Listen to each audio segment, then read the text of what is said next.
Hey friends, my name is Dave and I teach people how to play the saxophone. And over the years, with many students, I've identified three main reasons. Now, there are probably more, but three main reasons why students who have been playing a while, really have been playing a while, kind of reach a plateau and don't get any better. All right. The number one reason is they practice the same stuff and they practice it too fast, and they practice it in what I call the home practice voice, okay? Meaning they're not practicing with the same voice that they would use if they were going to stand up and play a gig somewhere, right? They've got this, it's not a beautiful tone, and it's whatever. Now, there are a million reasons for that, and some of you may be living in apartment situations where you can't blast, or perhaps your family's asleep while you're trying to practice. We got to get into a space where you can actually practice and let it fly and play. And I would encourage you to give up playing with non-performance tone. All one tone, good, big, beautiful sound the whole time. Now, practicing too fast and practicing the same stuff.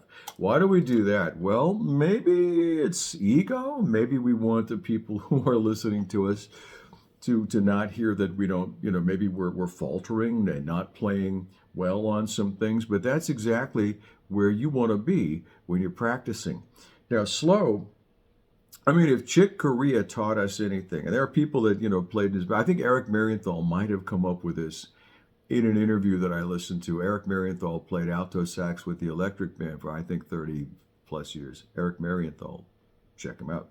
Anyway, he said Chick Corea practiced excruciatingly slowly, all right? Let me show you what I'm talking about. I got a song here called Smoke Rings. Earl Bostic recorded this, and there's a couple of measures of 16th notes at the end, and I'll bet when you see those, and you would want to fly through those, right? And just show that, yeah, you got this. Don't practice that way, even after you get them, all right? Practice slowly. And I don't have a metronome handy. You should. Here you go.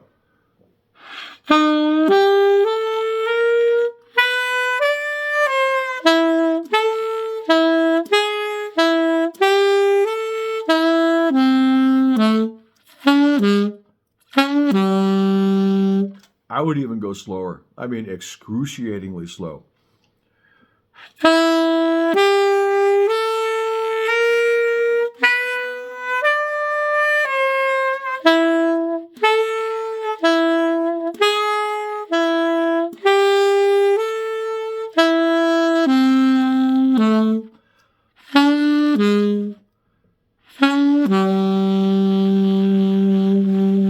That's how I learn songs best, is by playing them really slowly, okay? You can speed up later. Second reason, here it is. The second major reason is that you don't play with anybody else. You don't play with, you don't have a practice buddy, you don't play with any friends, you don't go out and jam anywhere, you don't do anything like that. And as I've said, if I said it once, I've said it a million times. Playing out is 3 times practice. You come back with so much stuff to work on, right? Now, there may be a reason that you don't have any friends to play with. Well, I'm sure you have friends, but I mean, you may not have been able to track down any practice buddies. And I've gone over this methodology with students over the years. I'll pass it along to you. But I mean, friends, nobody buys one of these to sit in a room and play scales all night, all day, whatever. I mean, you want to play with people eventually, okay? Now, sometimes it's difficult to find people to play with. There are jam sessions. Every city has a multitude of jam sessions, and I couldn't encourage you more to go. You don't have to play. You don't have to take your horn out. There's no obligation to play. Just go, check it out, right? I mean, sit in when you're ready, but go and take your horn. Don't go without your horn. Take your horn. Get in the habit of doing that. And you'll come home with a list of songs that they're playing that you can learn and work on, okay? Now, if for some reason you live, let's just say, in the middle of the Amazon rainforest, and there aren't any jam sessions around, Go on Craigslist. See if there is anybody on Craigslist. You can post an ad, in fact. Just put a little ad up and say, hey, my name is Dave and I play alto sax and I've been playing for, 60 years and I'd love to jam with you. Whether you play guitar, piano, whatever, let's do some bossa novas. I mean, be specific, right? And, you'll find somebody. If Craigslist doesn't yield anything but weirdos, I've had that happen. And I mean, I cast no aspersion, but those of you who have done it and had problems will understand. Call music teachers in your area. Find out who's teaching the kind of music that you like to play, jazz, bebop, blues, whatever it is. And ask them. The last great bass player I had, and we worked together for years, came from a referral from a bass teacher.